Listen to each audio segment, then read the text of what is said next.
Fictions by Jorge Luis Borges.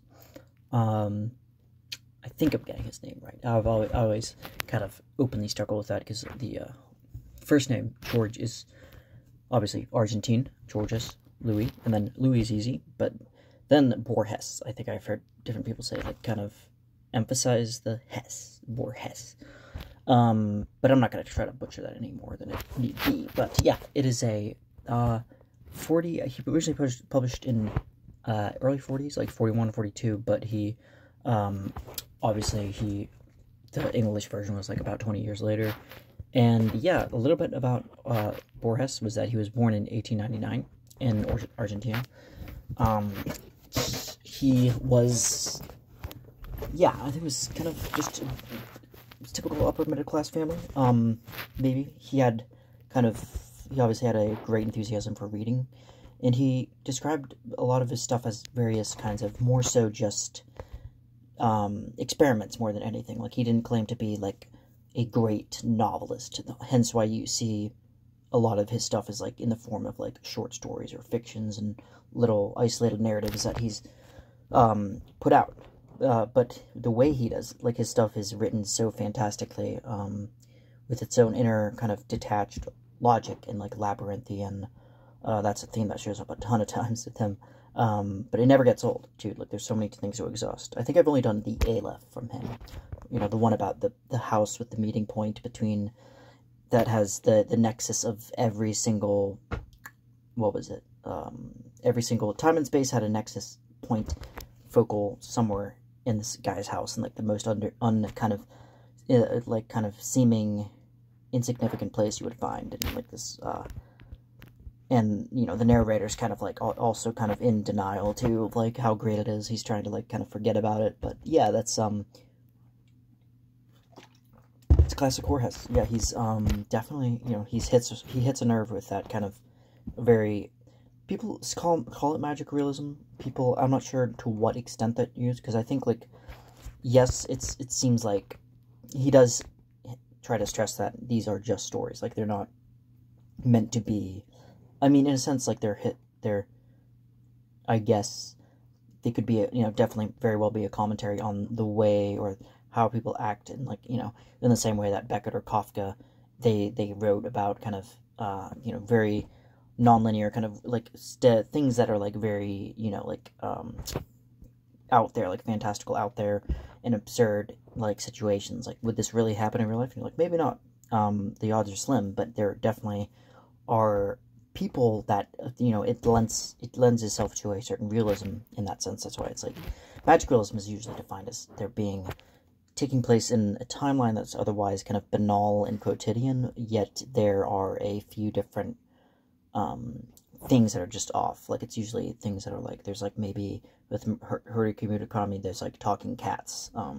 With Jorges, it's probably the fact that, you know, like, there's you know, like, infinite space in a, you know, in libraries full of that, which you know, was probably gonna start off talking about the Library of Babel, which is there's different versions. I did read, I think, the collected fictions probably 4 years ago, and I was like, whoa, I definitely had to reread it, though, but because so many of them, that's a good thing about them being short stories, is like, you don't have to, you know, labor over it, like, oh, then, you know, it's like, for me to read another, let's say, and Milan Kundera writes, like, books that are nice and kind of like that, or, you know, something with Daw's Eye, where it's like, if you want to go back to these books, like, they're, like, there for you.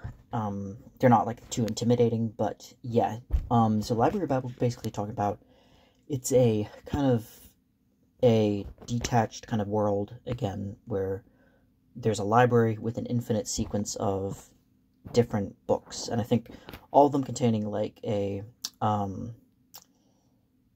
alphabet consisting of 26 or 25 letters, and that alphabet is used to engender, or, you know, kind of generate this endless kind of thing. So it's like the 25, you know, the set of that, you know, this is my butchering horrible math here, right on display, but yeah, this math that kind of permeates this. So the numbers, the sequence is like, I think it's like 25 letters in the alphabet, and it's like any, like the vowel and everything.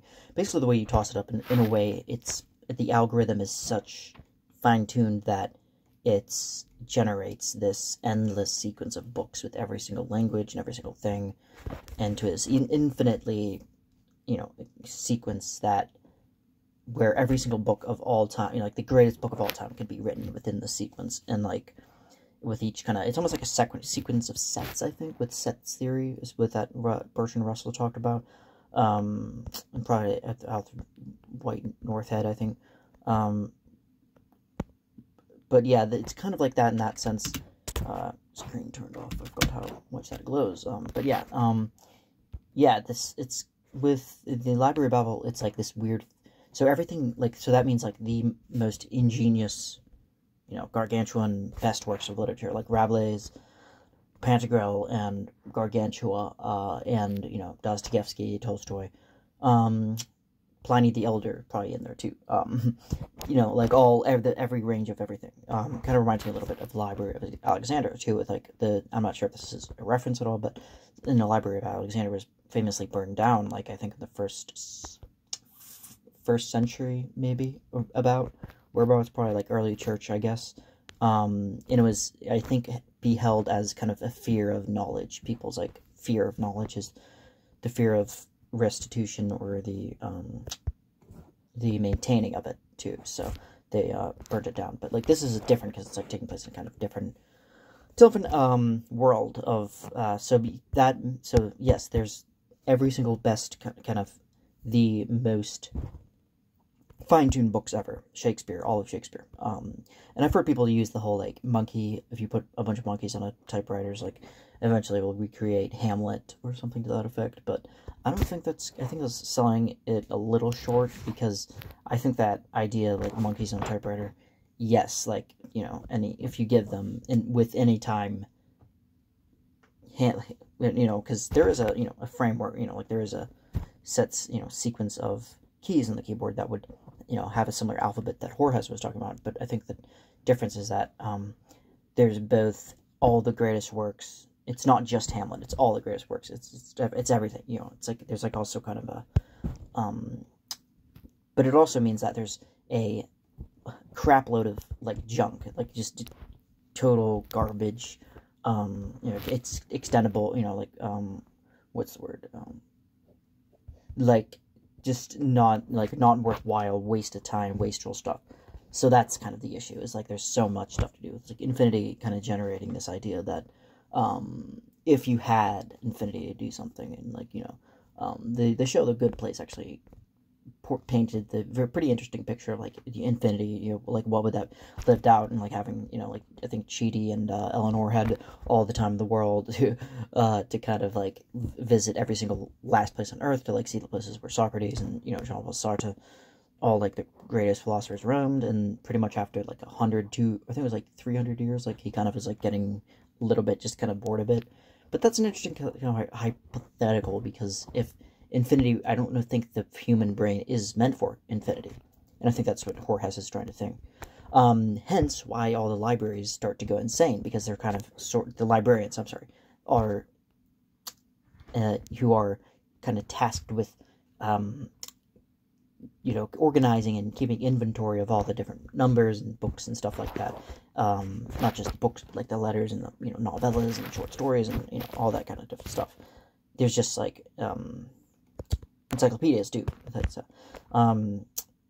But yeah, that's the thing. It's like he also, they go insane because of, like, that there's not, human mind isn't built for such things. So Borges also focuses a lot.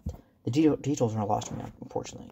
But he focuses a lot on the exact kind of measurements too of the library, and, like, how, like, the exact kind of exterior, like, the, like, I don't know, like, the, what to call it, the kind of, the kind of Romanesque, kind of neoclassical arches, and the exact kind of measurement of the arch, and the interior, like, like, all that. So it's like, it seems to be an exact thing.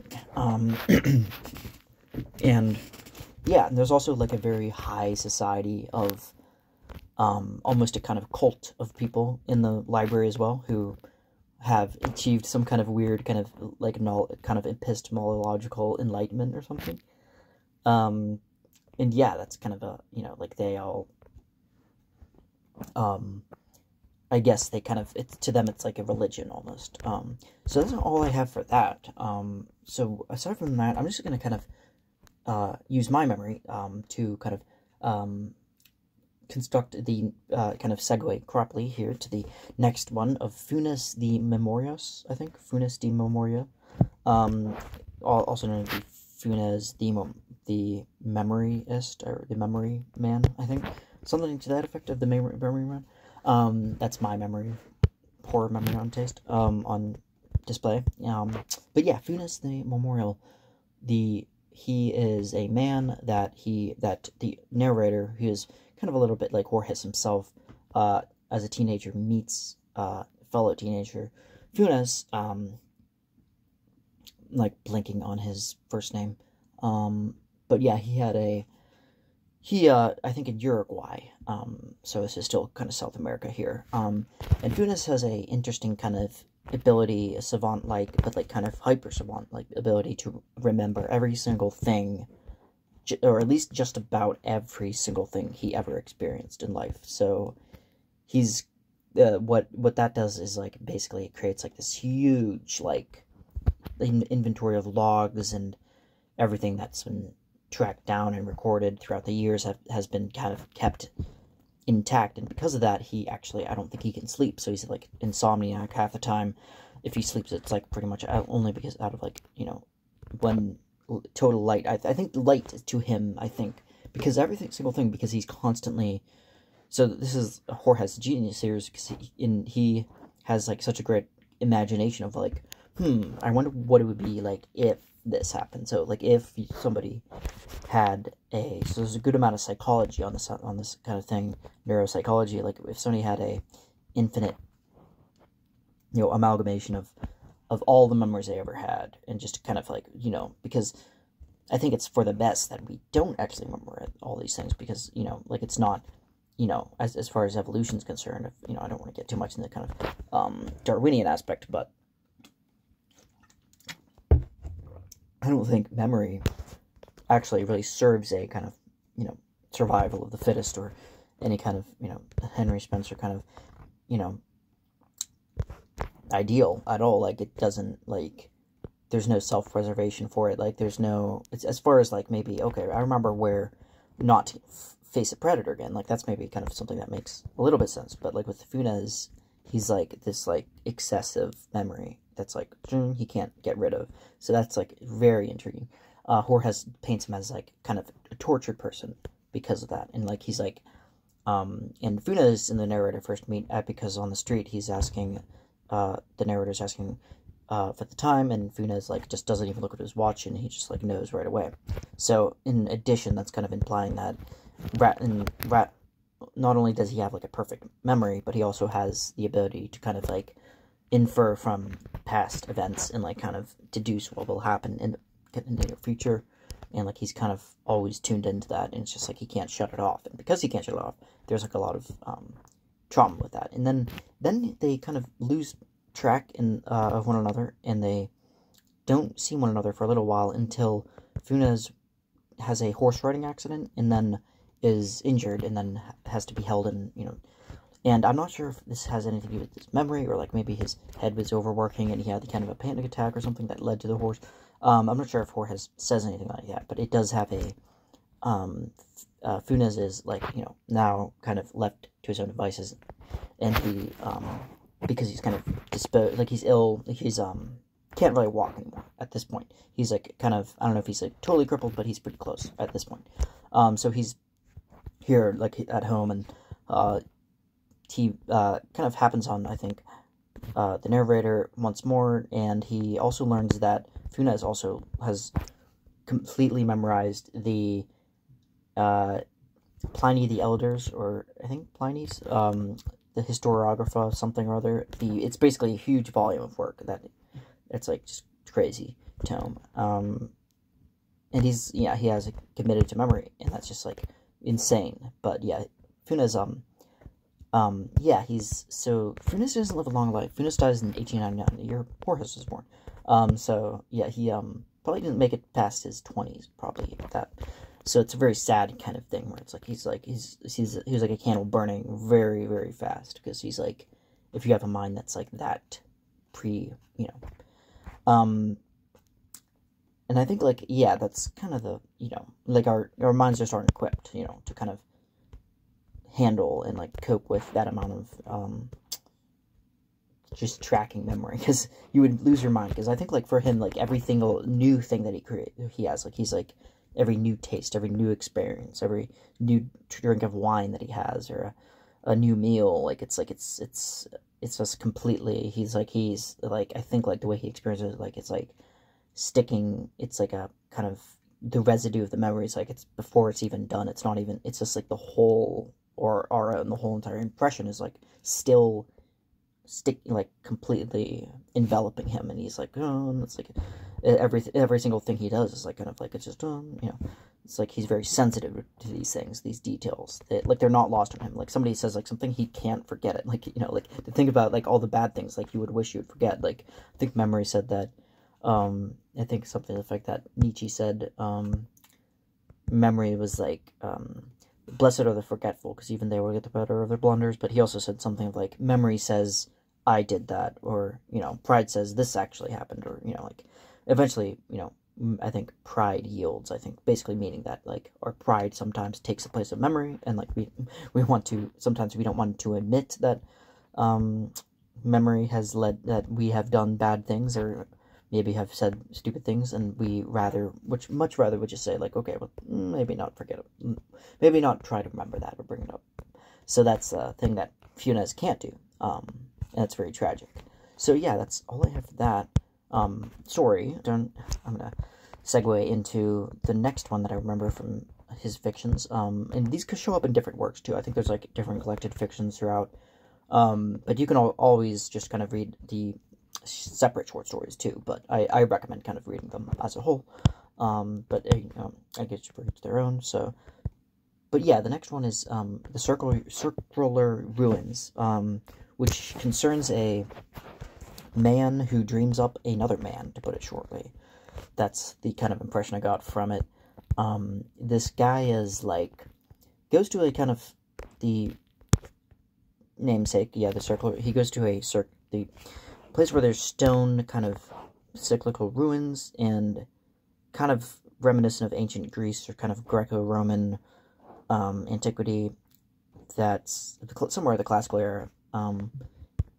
It could even be of, like, maybe a kind of, pagan kind of ritual, kind of, maybe somewhere, maybe not too far, maybe not too long ago in the Middle Ages, maybe, but yeah, it's like, he infers that basically he goes upon these ruins for the sake of trying to put to the test his mind, and he is trying to, because there's something that Jorges, or that he was quoting, I think there was, like, something like Goethe, or something, I think it was, even longer ago, something to the effect of, like, waking up after Tennyson, maybe, or maybe it was longer, something to do with a bumblebee, and, like, the dream of the bumblebee interweaving, like, you woke up and you realized you were dreaming the bumblebee, but what if it was the bumblebee dreaming about you? And that's kind of a switch, and this is kind of what happens with this, is that the man falls asleep upon the Circular Ruins, kind of, is, like, kind of invoking some incantation, some kind of spell, and he's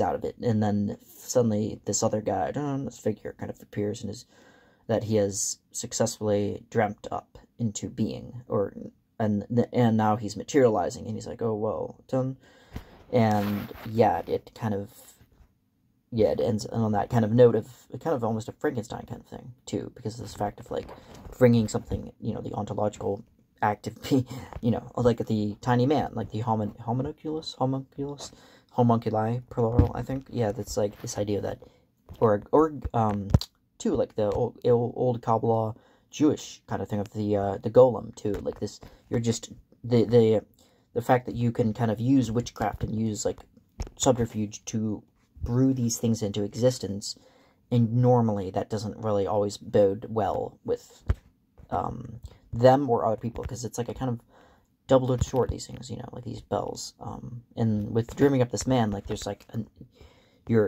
now there's the question of, like, the ethics of, I guess, of doing this, or the kind of bringing this other conscious sentient creature into existence and having him kind of almost like a birthright, you know, in your kind of, you know, this, you know, like, how do you deal with that? Can you handle it? Can you handle the onus of that? So yeah, that's kind of all I remember from that. And then there was the Garden of Forking Paths. And this one was probably one of the most kind of mind-bending, stimulating, but hard to explain too, even harder than like the Library of Babel. So the Garden of Forking Paths. This would take place in World War II, roughly around the Second World War, and basically there's somewhere in Europe, kind of maybe Eastern Europe, in the kind of in the midst of wartime, there's somewhere hidden in the bowels of a kind of this maze-like garden, kind of labyrinthian garden. There is the Nazi artillery, like something to do with like the Nazi weapons, I think, something to do with the plans to the Nazi gun. So right away, there's kind of a mystery kind of setup that Jorges has kind of beguiled us with, because it's like it's actually kind of interesting kind of thing to catch your attention, because he doesn't, you know, he's not like, you know, ruining the moment. He really draws you into it and engages you. So yeah, he's these two guys are looking for it, and then in the Garden of Forking Paths, and basically there's can't remember exactly what, but there's they get lost in kind of time warp or something, and the war and all that stuff is like taking place kind of coterminously. But I think there's also, yeah, it's like, again, with the kind of permutations and stuff, this is a little bit like the other one he did with it was about the something to do with a model, like scale model. Yeah, it was a scale model. He did a story that kind of reminded me of this a little bit, that another Jorges thing that had to do with a architecture engineer drafting up a scale model of a city, and that coming to life. I think like the thing that he wrote down on paper came to life as a kind of perfect form, I guess. That also reminded me of the Circle of Ruins. But yeah, I think there's a little bit something to do with that, with the Garden of Forking Paths, where there's every kind of instantiation of like time, and, you know, like through each kind of turn and detour, it all adds up into a great big, and it takes like a good amount of the war, I think, for them to find it. And but yeah, I think it's definitely a mind twister there. But yeah, that's all I have for Jorge Luis Borges. And yeah, let me know what you think. Thanks for watching.